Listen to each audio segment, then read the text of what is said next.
Every day, we drive sophisticated machines packed with electronics, high-strength steel, sensors, and silent algorithms, all working to stop us from dying because of a bad engineering decision. Modern cars are digital fortresses, but the car you drive today was not born smart. It is the result of decades of trial and error, lazy corporate decisions, half-baked fixes that looked good on paper, and features so flawed they had to be regulated out of existence after hurting real people in real crashes. This is not a story about technology that simply got old. This is the story of 20 car features that were once common, celebrated, sometimes even required by law, and then vanished almost overnight. They disappeared without a trace, wiped out by a toxic mix of bad design, fatal accidents, tough regulations, and in many cases, pure mechanical failure. Stay with me, because you are about to see why that little button on the floor your grandfather used to hit the high beams would be considered a safety hazard today, and why one of the most well-intentioned attempts to save lives ended up as one of the most hated and broken features ever put in a car. The graveyard of automotive engineering is big, and it is full of expensive mistakes.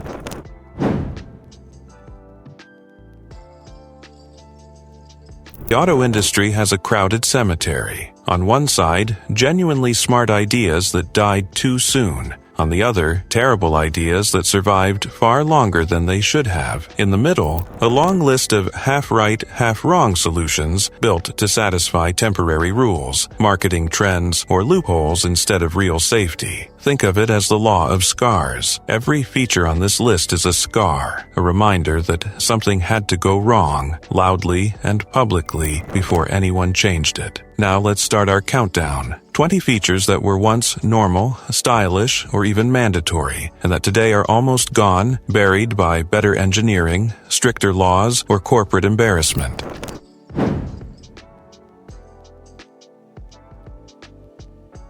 Non-collapsible steering columns. What it was: a solid steel shaft running straight from the steering wheel to the steering box, standard through the early and mid-1960s. Failure: in a serious frontal impact, the engine and steering gear could be pushed backward. With a rigid column, that force went straight into the driver's chest. Many fatal injuries in older crash reports came not from the deceleration itself, but from the steering column acting like a spear. That was not bad luck. That was basic design failure. Disappearance. Safety advocates, crash data, and new federal agencies forced change. Collapsible columns were designed to deform and absorb energy instead of transmitting it directly into the driver. Eventually, they became mandatory. A clear case where regulation had to drag engineering into reality.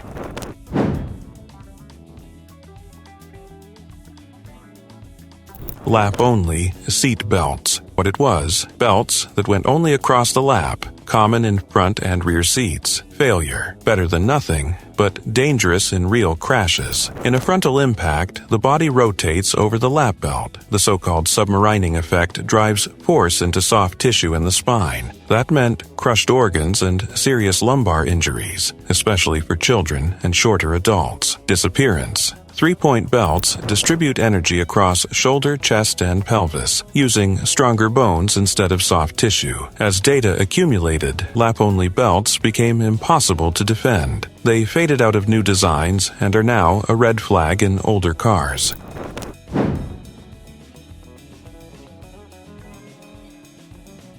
Automatic motorized seat belts. What it was: the moving belts of the 1980s and 1990s. When you closed the door or turned the key, a motorized track pulled a shoulder belt into place. Failure: it was compliance engineering at its worst. The system technically satisfied passive restraint rules, but the lap belt still had to be buckled manually. Many people assumed they were fully protected and skipped that step. In a crash, the upper body was pulled forward while the lower body slid, increasing neck and spine injuries. Add annoying noise, jams, slow movement, and belts hitting your face, and you had a safety feature everyone hated. Disappearance: once dual front airbags became mandatory in the United States in the late 1990s, there was no reason to keep this fragile workaround. Car makers killed it quickly.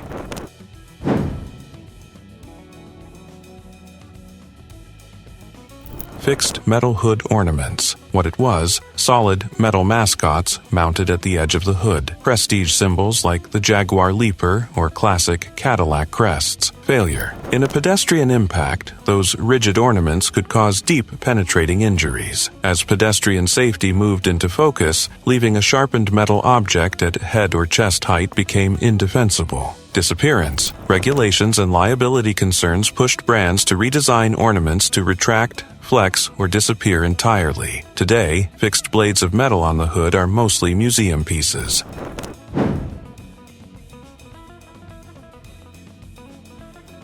Manual choke controls. What it was: a lever or knob you pulled to enrich the fuel mixture for a cold start on carbureted engines. Failure. The entire system depended on the driver guessing correctly. Too much caused flooding and unburned fuel. Too little made cold starts difficult. As emissions rules tightened, this human-controlled system was simply not precise enough. Disappearance. Electronic fuel injection and engine control units took over. They manage cold starts with sensors and logic instead of guesswork. The manual choke is now a symbol of a dirtier, less precise era.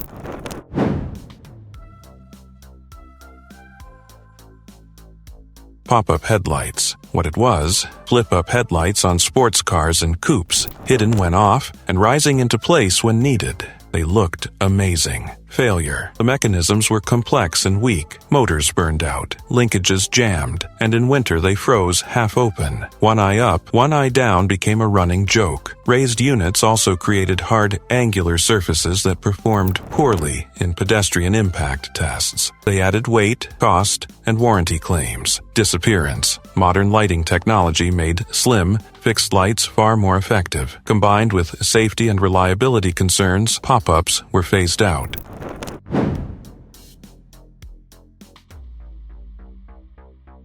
Floor-mounted high-beam switch. What it was: a small metal button near the clutch pedal used to switch between low and high beams. Failure. Constant exposure to water, road salt, and dirt caused corrosion and electrical failure. The placement also forced drivers to hunt with their foot on dark, wet floors. Not ideal when you're supposed to be focusing on the road. Disappearance. Moving the high beam control to the steering column stalk put it where the driver's hands already are, improving reliability and ergonomics. The floor switch became an antique.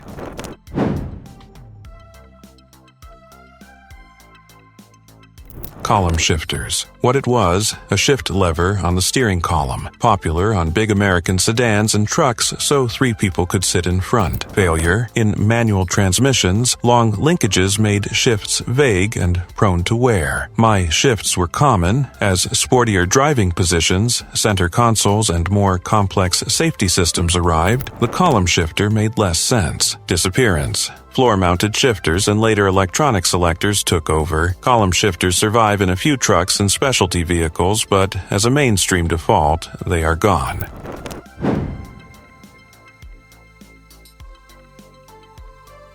Vent wing. Windows. What it was: small triangular windows at the front of the side glass that could be pivoted open for airflow. Failure. They increased wind noise, hurt aerodynamics, and were another point for water leaks. They were also an easy entry point for thieves. Disappearance. As air conditioning became common and drag reduction more important, designers eliminated vent wings in favor of flush glass and cleaner lines.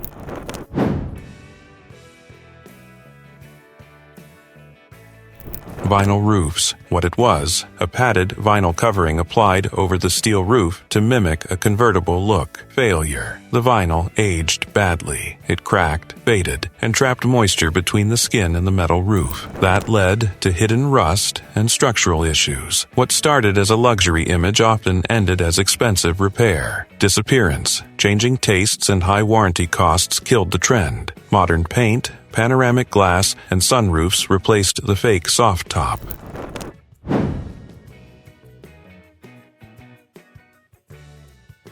T-top roofs. What it was: 2 removable roof panels with a center bar left in place, popular on cars like the Corvette, Trans Am, and 300 ZX. Failure. Removing large sections of the roof reduced chassis stiffness. Many T-top cars flexed, squeaked, and handled worse. The seals around the panels were notorious for leaking water and wind. Disappearance. Stronger convertible designs and full-glass roofs offered open-air feeling without the same compromises. T-tops became a leaky icon of a specific era.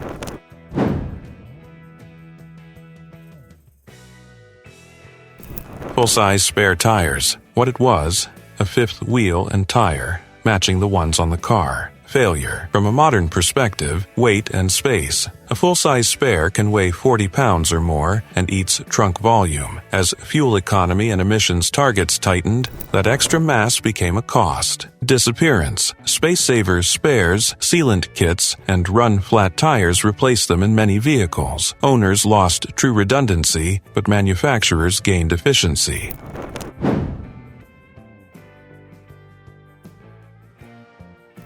Front bench seats. What it was, a single wide seat across the front, seating 3. Failure. Modern 3-point belts and airbags require defined seating positions and anchor points. A bench does a poor job of supporting occupants laterally and aligning them correctly. Disappearance. Bucket seats and center consoles became standard. They work better with restraint systems and match the driver-oriented image of newer cars.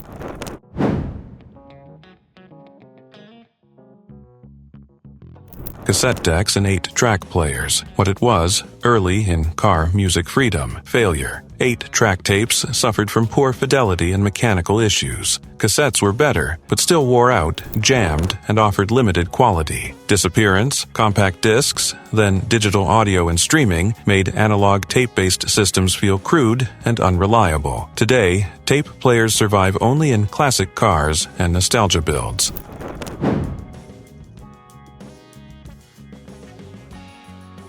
Sealed. Beam headlights. What it was, government-mandated standardized glass headlamp units, round or rectangular, used on almost all U.S. cars for decades. Failure. They restricted styling and limited optical performance. While Europe advanced with more efficient shapes and optics, U.S. designs were stuck around old patterns. Disappearance. Regulatory changes in the 1980s allowed composite headlamps. That unlocked modern, aerodynamic lighting and later LED and projector systems.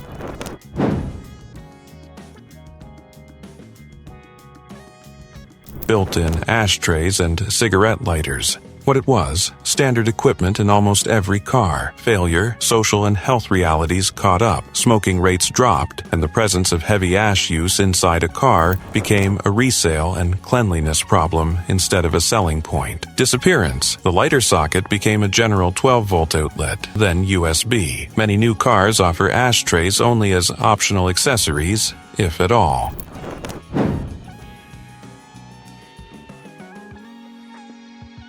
Fixed car phones. What it was, hardwired phones installed in luxury cars connected to early mobile networks. Failure, expensive, bulky, tied to specific analog networks that went obsolete quickly. As handheld cell phones became cheaper and more capable, car phones made no sense. Disappearance. Today, the car integrates with smartphones rather than trying to replace them. Old car phone handsets are now just props.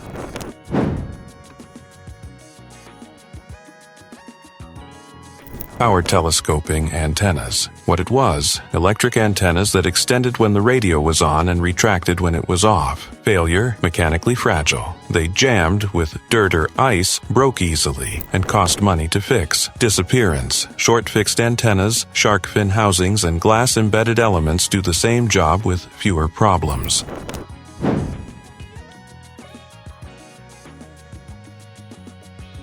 Faux wood exterior paneling. What it was, wood look vinyl or plastic applied to the sides of wagons and some vans. Failure. The material faded, peeled, and trapped dirt. The effect aged quickly from premium to cheap. Disappearance. Clean, painted bodywork and more subtle trim took over. Wood grain is now a retro joke or a very specific custom choice.